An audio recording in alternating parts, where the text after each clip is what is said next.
Islamabad high court ने रहनुमा PTI Shah Mahmood Qureshi और असद उमर को अदम मौजूदगी पर हिफाजती जमानत देने से इनकार कर दिया। कल तक अदालत के सामने पेश होने की मोहलत। दोनों रहनुमा गाड़ी से निकले तो गिरफ्तार हो जाएंगे, वकील का मौक़िफ़। क्या ऐसा गैर मामूली रिलीफ आम शहरी को भी दिया जाता है? अदालत का सवाल। साबिक़ वज़ीर आला पंजाब चौधरी परवेज़ इलाही के जिस्मानी रिमांड की इस्तदा मुस्तरद। अदालत ने जुडिशल रिमांड मंजूर कर लिया।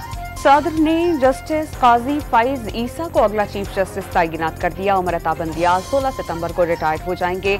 17 सितंबर को फाइज ईसा ओहदा संभालेंगे। नोटिफिकेशन जारी।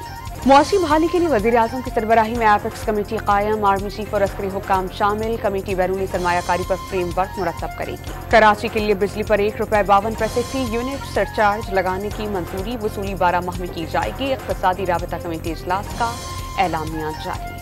कराची के इलाके औरंगी टाउन में एक शख्स बिजली के हाई टेंशन पोल पर चढ़ गया। पुलिस ने ज़हनी मरीज करार देकर पोल पर चढ़ने वाले के भाई को बुलवा लिया। इस्लामाबाद में बल्दियाती इंतखाबात की तैयारियां। इलेक्शन कमीशन ने कल 11:30 बजे अहम इजलास तलब किया। नई हल्का बंदियों पर ब्रीफिंग दी जाएगी। इस्लामाबाद हाई कोर्ट ने लड़का लड़की जिनसी तशद्दुद केस में उस्मान मिर्जा समेत 5 मुजरिमान की उम्र कैद बरकरार रखी। सजाओं के खिलाफ अपीलें खारिज कर दी गईं।